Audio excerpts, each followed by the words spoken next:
Pas de talk, pas de talk. Bonjour, pas de talk. Rudy Lover, ils sont déjà à l'apéro et ils ont zappé le talk. Les enfants, vous connaissez ce qu'on appelle l'asset dans le jargon marseillais. C'est pas qu'un album de SCH. Salut à tous, ravi de vous retrouver pour le talk show du Phocéen. Malgré les petites embûches sur la route, on est là et ravi de passer une heure avec vous. Un plateau aujourd'hui spécial supporters. Voilà, vous allez avoir des têtes. C'est pas les têtes habituelles quand on parle supporters ou quoi que ce soit. Je vais vous les montrer tout de suite. Bastien Cordoleani. Putain, je m'attendais à Rachid Zerwal, Christian Cataldo, Colette. Qu'on embrasse. Michel Tonini. Michel là, tu as Tonini. fait la tournée des. Non, spécial, oui, supporter, mais en toute humilité. Les Grands-Ducs, comme on dit. Brice Vidal, à tes côtés. Bonjour Brice. Bonjour. Ravi de te retrouver. Merci. Ce n'est pas un tirage de Coupe d'Europe, mais ravi de te retrouver. En face de toi, Samir Daoud. Bonjour. Je suis ravi de vous avoir tous les trois sur ce plateau. Je m'en explique. Vous êtes tous les trois abonnés de longue date. Vous allez voir des matchs. Et là, on est sur une émission, on cite quand même les grands auteurs. Christophe Champy, un supporter, c'est quelqu'un qui paie sa place. Voilà. Donc vous êtes, messieurs, des supporters de l'Olympique de Marseille. Vous payez vos abonnements. Quelle année, premier match? Tour de table? Ah, voilà. Le premier match en tant qu'abonné ou... Non, premier match de ta vie au Vélodrome. Non, 94. Moi, j'ai une excuse. Parce que j'ai pas grandi en France. Mais c'est 94 quand même. OM Le Mans, premier match en Ligue 2, on perd 3-2. Ah oui, 3-2, bien sûr. C'est magnifique. 96. Romain? Moi, c'était 93. C'était le premier match de la saison OM Toulouse. J'avais pas suivi. On m'avait amené là. Oui. Est-ce que vous étiez en Gagné avec le poteau? Alors moi, j'étais en Gagné en travaux. Virage Nord. C'est plus vieux, oui, 96, donc oui. Travaux pour la Coupe du Monde 98. Ah, c'est dommage. Tu n'as pas connu l'époque de J'ai pas connu Gagné avec les Populaire poteaux au Nord et milieu poteaux, où non. tu voyais la moitié des actions, où tu ratais quelques occasions. J'ai pas touché ou qui nous dit salut la team, j'avais mis ma vie en pause le temps du talk, quelle frayeur. Tout va bien. Tout va bien. Et donc, je disais, je profite de vous avoir tous les trois parce que vous êtes des abonnés de longue date. Vous vous rendez, vous avez ce rendez-vous. Alors, pas tous les matchs parce que malheureusement, des fois, il y a une vie, il y a le travail. Parfois, il n'y a plus de papier. Parfois, c'est un ours. Non, ça, c'est les sanisettes de la voie publique. Non, je le disais, c'est bien de vous avoir parce que... Alors, il y a Mazar54 qui nous dit OM Valenciennes en 1966. Oui, non, là, on peut pas. Et ouais, là, on il peut a pas dû lui assister à OM Forbach. Bonjour. Désolé. Bonjour, donc Mazar, vraisemblablement 54, C'était au c'est stade pas de pour le Livonne. département de cœur, c'est la date de naissance. Alors, messieurs, je le disais, on vous a première partie, ambiance, hors du stade, dans le stade, état des lieux. J'aimerais bien avoir votre ressenti. Il y a beaucoup de supporters, des fidèles du Phocéen, qui sont de Marseille, qui sont hors Marseille, qui vivent cette ferveur parfois à distance. Ça n'en fait pas des moins grands supporters de l'Olympique de Marseille que vous. Mais du coup, c'est bien d'avoir votre ressenti à vous de ce qui se passe au Vélodrome, de l'évolution, de la ferveur olympienne. Qu'est-ce que tu as à nous dire là-dessus, Bastien? Alors, de l'évolution, tu veux dire à travers les années ou l'évolution juste là, récente, générale? on va dire, sur ces dernières années. Est-ce que c'est fameux? Est-ce que tu vas nous sortir un c'était mieux avant ou pas? Non, alors, déjà, moi, je détestais le stade avant. Donc, je ne suis pas nostalgique ni du stade, même époque Populaire Nord. Je suis très content de la nouvelle version qu'on a, je le trouve magnifique. Donc tu parles nouveau stade depuis la configuration 2014. 10 ans pile. Donc à ce titre-là, je suis évidemment ravi de ce qu'on a, de ce qu'on mérite d'avoir. Maintenant, c'est sûr qu'on n'est plus sur une ambiance 1999, début des années 2000, qui était pour moi l'apothéose, on va dire, du mouvement ultra à Marseille. Mmh. Mais il faut dire aussi que la société, c'est pas la même que dans ces années-là. Donc, il ne faut pas regarder le rétroviseur en se disant on veut ça, parce qu'on n'aura plus jamais ça. C'est-à-dire, qu'est-ce qu'il y avait est-ce que tu regardes pas ça avec tes yeux? Peut-être tu étais plus jeune, plus insouciant Non, mais je te donne un exemple tout bête, la rythmique. On chantait plus doucement, les chants tenaient plus longtemps. Aujourd'hui, on est sur une société où ça doit aller vite, je switch, je slide, donc les chants vont plus vite. C'est quelque chose qui ne reviendra pas, c'est tout. Il ne faut pas être nostalgique de choses on peut le regarder. C'est quoi la phrase? C'est sois content, sois pas déçu que ça n'existe plus, sois content de l'avoir vécu. Moi, je l'ai un peu vécu, donc je suis content. Et alors, c'est pas de Christophe Champy, mais c'est pas mal ça aussi. Mais je suis pas forcément déçu. 5, du coup, c'est la on a grande changé. librairie. Non, mais voilà, l'évolution, elle est elle est quand même positive dans le sens où je vois beaucoup de jeunes générations dans le stade. Dans les zones que je fréquente, ça tourne pas mal, c'est bien, donc je suis content. La transmission se fait plutôt bien, avec des personnes, comme tu l'as dit, qui viennent de Marseille ou pas, ça m'importe peu. L'important, c'est que, et je pense qu'on va faire une partie là-dessus, ça par contre c'est important, autant de dire je supporte l'OM depuis Abidjan, Roubaix, Avignon, ça m'importe pas. Autant une fois qu'on est dans le stade, pour moi, on a des droits et des devoirs. Et il y a certains devoirs parfois qu'il faut rappeler. Les groupes de supporters le font plutôt bien. Mais bon, on en parlera plus tard. Mais non, parlons-en de suite. C'est quoi Non, mais est-ce que tu es d'accord laisse la déjà parole. avec ça, Brice, sur Alors, moi, le je suis côté entièrement droit et d'accord avec ce devoir que dit Bastien. Pour revenir sur la fin des années 90, début 2000, je dirais que il y a cette évolution de la société. Effectivement, on a un stade aujourd'hui où, soit Gagné ou Jean-Bouin, le prix des places est assez élevé pour une société comme une ville comme Marseille. Donc, tu as une tendance à avoir un petit embourgeoisement, tu vois, sur ces tribunes-là. Et je trouve que le stade est moins uniforme, en tout cas, que ce soit virage et tribune classique. Ça a toujours été un peu le cas, non? Alors peut-être que je le vois avec mes yeux d'enfant. Grand enfant. Ou de plus jeune homme, à l'époque où j'étais au stade plus jeune, mais je vois un stade qui avait tendance à plus facilement s'enflammer de manière globale. D'accord. Ça se transmettait plus facilement dans les tribunes latérales. Est-ce que ça ne tient pas de la structure du stade par rapport à ce que disait Bastien?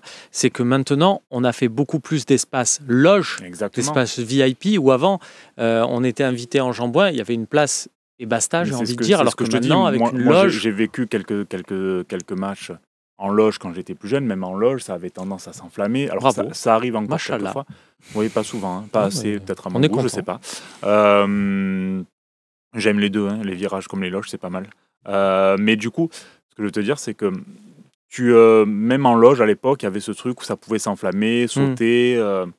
Aujourd'hui, c'est moins le cas. Maintenant, je tiens à signaler une chose, c'est qu'en virage, on peut avoir toujours ce côté très populaire et tout le monde à Marseille peut aller au stade aujourd'hui. Et ça, il faut quand même mettre le mérite sur les groupes de supporters. C'est important à signaler. On en parle souvent, mais on n'en parle pas assez à mon goût. Et ça, c'est quelque chose qui perdure, mais ça perdure grâce à une poignée de gars qui gèrent les groupes de supporters et qui tiennent tête, peut-être pas à l'OM, mais en tout cas qui tiennent tête dans cette société-là. Et ça, pour moi, c'est extrêmement important, parce que tant qu'on gardera ça, on gardera vraiment quelque chose de multicouche au niveau des virages, et on aura toujours ce plaisir, cette atmosphère et ce plaisir à se retrouver malgré les catégories socio-professionnelles ou sociales. Voilà. Et ça, pour moi, c'est le plus important au stade. Et c'est ce que je retiens de l'ambiance. Tiens, il y a Presa Samouraï qui nous dit, en tout cas, à la télé, on entend beaucoup moins de bruit qu'auparavant. Est-ce dû à la nouvelle architecture du stade, ou est-ce que ce sont les micros qui sont plus éloignés? Alors ça, je pense pas. Je pense qu'au contraire, c'est peut-être les télés qui, à un moment donné, ça faisait... Très simplement.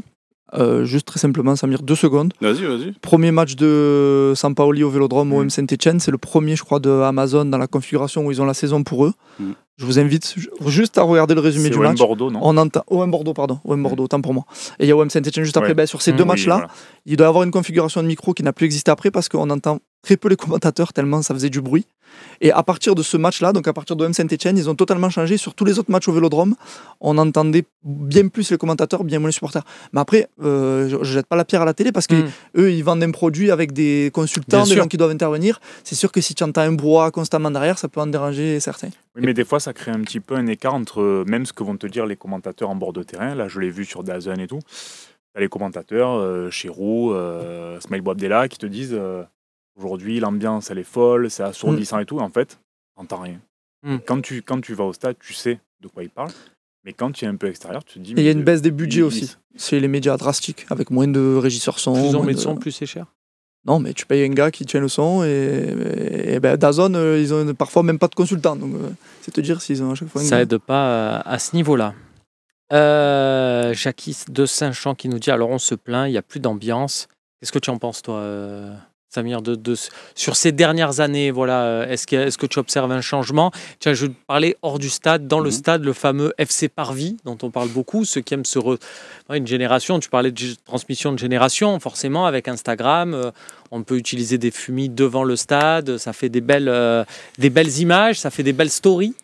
Du coup, on rentre plus tard dans le stade. C'est l'évolution de la société. Tu sais, s'il y avait eu Instagram il y a 25 ans, il y aurait eu les mêmes styles de gars qui se seraient filmés dans le stade, en dehors du stade, en train de tenir des fumis, à chanter des chants qu'ils ne maîtrisent parfois même pas. Mais j'ai appris à être moins dur avec tous ces gens. On aime tous l'OM. Je pars du principe, notez bien, vous êtes prêts? En gros, j'aime pas l'OM plus que les autres. Il n'y a personne qui l'aime plus que moi. Si tout le monde c'est la soirée des philosophes. La grande librairie. Voilà. Merci à vous de nous rejoindre. Donc, si tout le monde se dit ça, chacun fait sa vie, chacun vit sa passion comme il le souhaite. J'ai pas de souci avec ça. Donc, effectivement, l'FC Parvis, je suis pas le plus grand fan, je te le cache pas. Mais s'ils sont heureux et s'ils font de mal à personne, je vois pas pourquoi moi, au nom de quoi, quelle est ma légitimité à dire vous êtes des moins bons supporters. Donc, non, c'est bien qu'il y ait un peu d'ambiance également à l'extérieur du stade. Après, concernant l'ambiance dans le stade, j'ai du mal à la percevoir dans le sens où, par rapport à l'endroit où moi je me trouve, tu perçois surtout l'ambiance qu'il y a juste autour de toi, à proximité.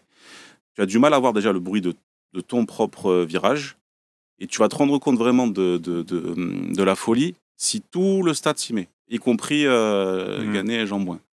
Et pour avoir fait un ou deux matchs justement en Ghané l'an dernier, c'est là que je me suis rendu compte de la puissance des virages, où ça fait un vrai bruit, et pour le coup qu'on n'entend pas à la télé effectivement, même si je vois finalement très peu de matchs de l'OM à la télé, à domicile, voilà, par la force des choses. Mais j'ai du mal à analyser en fait c'était mieux avant, c'était pas mieux avant. Ça évolue avec la société. Effectivement, il y a des gens qui suivent peut-être moins le match qu'avant parce qu'ils sont l'œil rivé sur le téléphone, parce qu'ils sont là, parce que c'est bien d'être là. Il y a un changement également de démographie à Marseille. Tu as beaucoup de nouveaux Marseillais, des gens qui viennent alors avec le bon maillot vintage, mais qui connaissent pas vraiment l'OM, mais qui sont là pour découvrir. Est-ce qu'ils habitent en Doom, ceux-là? Oui, on avait la même vidéo. Oui. Voilà, donc c'est l'évolution de la société, il faut savoir l'accepter, sans forcément... Si moi j'ai pas envie de changer par rapport à ça, donc je reste sur ma ligne. Mais, en fait, il faut accepter des évolutions, mais pas tout laisser passer. Voilà. Non, mais ça veut pas dire à l'intérieur du stade. Oui. Je mets de côté le côté extérieur du stade. Bon, c'est vrai que par rapport à l'usage du téléphone, c'est vrai que c'est quand même, je trouve, dommage de ne pas vivre l'instant pleinement. Parce que quand tu as un téléphone, tu ne vis pas l'instant. C'est impossible. Moi, je ne connais personne qui se marie comme ça. Ça n'existe pas. Donc, si tu as envie de vivre un instant vraiment... Après, globalement... si vous voulez basculer sur un débat mariage, on peut, messieurs. Non, on ne va pas basculer sur un débat mariage. D'accord. J'ai déjà eu ce débat en septembre. D'accord. Personnellement. Non. Pour revenir juste sur le téléphone portable, moi, j'ai pas quand même l'impression qu'il y ait un usage excessif. Je trouve que c'est plutôt bien cadré, c'est plutôt entendu par les gens. Alors, ça a été diffusé par les groupes, et c'est important que les groupes aient fait ça, de diffuser globalement, de dire n'utilisez pas votre téléphone en virage pour de multiples raisons. Et je trouve que globalement, il n'y a pas un usage qui soit excessif. Vraiment pas. Mais ça dépend où tu te places. Par contre, il y a un truc qu'il faut analyser dans la structure du stade et des virages. Enfin, c'est un constat, c'est pas un appel de mes voeux ou quoi que ce soit. On est obligé d'en parler. La structure virage sud et virage nord, elle a évolué en quelques années. On a un virage sud qui est beaucoup plus à l'unisson qu'auparavant. On a un virage nord qui est beaucoup plus dispersé qu'auparavant. Je ne dis pas que c'est bien, je ne dis pas que c'est mieux, je ne dis pas que c'est négatif, mais ça peut influer sur l'ambiance. Nous, on ne le ressent pas du virage. Samir et moi, on est abonnés au même endroit. On ne le ressent pas parce qu'on est sur... Vous avez chaud dans ce virage. On a très chaud, on est très collé, très serré. Très torse nu aussi. Ça arrive plus. Ça arrive plus. Deux fois. Non, on n'a pas envie de créer de jalousie, c'est surtout ça. Peut-être que vos compagnes regardent l'émission. Mais forcément, nous, on ne le ressent pas. Alors, faudrait des gens qui soient plus engagés en Jean-Bouin extérieur, qui puissent dire, effectivement, il y a des rendus qui sont un peu différents ou quoi. Je peux comprendre que ça puisse créer peut-être une cacophonie. sur le virage nord, par exemple. Je vais être transparent. Maintenant, l'important, c'est que les gens soient là pour supporter et soient là pour essayer de pousser au max. Tiens, parce qu'on est sur le talk show, c'est quand même une émission avec des séquences signatures. Vous préférez un supporter de Paris qui vient, qui est venu vivre à Marseille en télétravail, c'est cool, qui va faire une ou deux stories, mais qui va chanter tout le long, même s'il ne connaît pas bien, mais qui va chanter tout le long, ou un Marseillais qui va venir, mais qui va rester bras croisés. Ah, moi, tu me fais pas chanter, j'en ai rien à foutre, et qui reste là, bras croisés, et qui chante pas tout le match. Le néo-marseillais, parce qu'on va pas dire que c'est quelqu'un qui vient de Paris, le néo-marseillais, tous les jours. Tous les jours. Parce que, autant, quand tu es en tribune latérale, tu as payé ta place chère, tu as le droit de vouloir juste t'asseoir et constater ce qui se passe sur le terrain. Autant, et en plus maintenant, tu peux pas te faire l'ignorant, c'est marqué sur tous les murs du stade quand tu montes dans le virage, tu viens, tu chantes, tu sautes, tu tapes dans les mains, tu laisses ton téléphone dans ta poche, tu essayes de t'habiller en couleur bleu et blanc si possible. Donc là, tu peux même pas faire le surpris, tu vois ce que je veux te dire. Donc le néo-marseillais, je le choisis tous les jours, là, dont tu préfères. Mais surtout, on a peut-être tous l'exemple autour de nous de gens qui sont pas nés marseillais, mais qui le sont devenus. Tu vois, le Parisien qui vient à Marseille, qui dit quand même le stade, c'est que le stade de l'Odrome. Honnêtement, en étant pas chauvin du tout, mais je pense qu'on a tous eu cette expérience d'un ami, d'une connaissance qui est venu au stade la première fois, qui est absolument pas supporter de l'OM, mais qui en ressortant te dit ok, j'avoue, c'est quelque chose. Voilà. Et c'est des gens qui petit à petit se prennent d'amour pour l'OM, et des fois plus que nous. Peut-être que Samir te dira personne l'aime plus que lui, mais autant en tout cas. Non, mais ils engagent des sacrifices différents et ça est parfois financièrement plus élevé que nous, c'est logique. Hein. Excusez-moi les amis, j'en appelle à Loïc pour savoir où on en est. Parce que c'est bon, ça marche. Ok, tout va bien. Ravi les amis, je sais pas, on a peut-être été coupé quelques secondes. Non, Loïc Lachaud n'est pas en grève, Anthony du Morbihan. Ça a coupé quand tu as annoncé le rachat du club. C'est ça, voilà, c'est pile à ce moment-là, on donnait les détails. Bien sûr, l'arrivée en hélicoptère du nouveau Après, pour racheteur. finir sur l'histoire du téléphone, comme ça on clôt le débat. On n'est pas, moi qui suis un défenseur pas de téléphone en virage, je ne suis pas en train de dire de ne pas sortir son téléphone de sa poche pendant 2 heures. C'est pas du tout le propos, parce que parfois ça peut être mal interprété. Tu as envie de prendre un selfie avec ton ami avec qui tu es venu, tu as envie d'immortaliser un moment, tu as envie de prendre une vidéo de 10-15 secondes, mais fais-le, il n'y a pas de souci. Ce que je suis en train d'expliquer, c'est qu'à un moment donné, on est dans une génération où tu vas sur les réseaux sociaux, même si toutes les personnes en virage ont perdu leur téléphone le même soir, tu as des images du match, de l'ambiance, des trucs partout. Parce que tu as des journalistes qui sont payés pour le faire, tu as des gens en tribune qui ont des smartphones pour le faire, et parce que c'est comme ça, c'est la génération d'aujourd'hui. Donc moi, je vais prendre un exemple simple. OM Inter de Milan, 2012. Le match est pourri. Le match est pourri. Le stade est en travaux. Non, le match est pourri. Le contenu du match est dégueulasse. On est sur l'Inter de Ranieri qui est en pleine doute et l'OM de Deschamps qui est aussi en pleine doute. On a une Inter... Morgan Amalfitano exceptionnel. On a une Inter de Milan. Mais moi, je vais te parler des tribunes. On a une Inter de Milan qui est censé être le grand favori, nous dominer avec Diego Milito, Stankovic... Diego Forlan. Au final, ça donne un match pourri parce qu'eux, ils ne dominent pas trop. Et nous, on a eu peur de se faire dominer, mais au final, on ne sait pas quoi faire du ballon. 80e minute de jeu. Didier Deschamps nous fait un changement à la Didier Deschamps. Il sort Azpilicueta pour faire entrer Rod Fanny. Pas grand monde dans le stade comprend. 2 minutes après, Rod Fanny fait une action positive, un tacle de mémoire, où il récupère la balle sur un contre, il gagne une touche. Et là, il se tourne. Donc la tribune Jambon est en travaux, il n'y a personne. Il se tourne vers le virage sud et il fait le geste fameux. Voilà. Et je m'en rappellerai toute ma vie. Et j'ai pris exprès ce match parce que c'est pas un match qui me marque. Parce que c'est facile de rappeler les 5-4 contre Montpellier. Là, l'ambiance est belle. Alors, je sais pas si vous savez, mais contre Leipzig, c'était vraiment là. Bon, pardon. On ne va pas souvent. Et donc, à partir de ce moment-là, il s'est passé un truc dans le stade que je ne saurais expliquer. Mais tout le monde s'est transformé en soldat. Il y a eu ce qu'on appelle en virage, nous qui fréquentons l'hystérie collective. Alors qu'il y avait 0-0 et que le match était bidon dans le contenu. Et donc, l'équipe s'est sentie un petit peu poussée et montée sur le terrain, a gagné des coups de pied arrêtés, ce fameux corner, but d'André Ayew, tu gagnais 0. l'ambiance était folle, de la 80e où Rod Fanny est rentré, jusqu'à une demi-heure après le coup de sifflet final. Mais quand je dis folle, c'est que c'est une des plus belles ambiances que j'ai connues en virage. Et donc c'est pour dire où je veux en venir. Ce soir-là, j'ai vu un match de merde, mais je me suis senti acteur du match. Pour moi, on a participé le peu qu'on était, et là je me poignarde pas sur 65 000 parce que le stade est en travaux. Les 35 000 qui étions présents ce soir-là, on a participé à cette victoire. Je le dis en toute modestie, on fait partie de cette victoire. Mais est-ce que c'est pas ça d'ailleurs l'histoire de l'OM? C'est-à-dire que l'histoire de l'OM, c'est des matchs de Coupe d'Europe où on arrive à renverser la tendance au Vélodrome, c'est ces fameuses épopées européennes. Est-ce que c'est pas ce qui fait le sel de ce club? Du coup, il faut et dire, où on a l'impression en tant que public de participer à ça. Il faut dire aux gens qui viennent en virage à fortiori que c'est 10 fois plus beau de se dire, moi j'en parle encore alors que c'était un match pourri, je t'en parle aujourd'hui, on est en 2024, de se dire, putain, j'ai participé à ça, que de montrer, regarde, ah, tu vois le 1 là contre Nice là, tu as vu, ah ouais, méchant la vidéo que j'ai prise, voilà. Ça, dans la balance, ta vidéo elle est là et ton vécu il est là.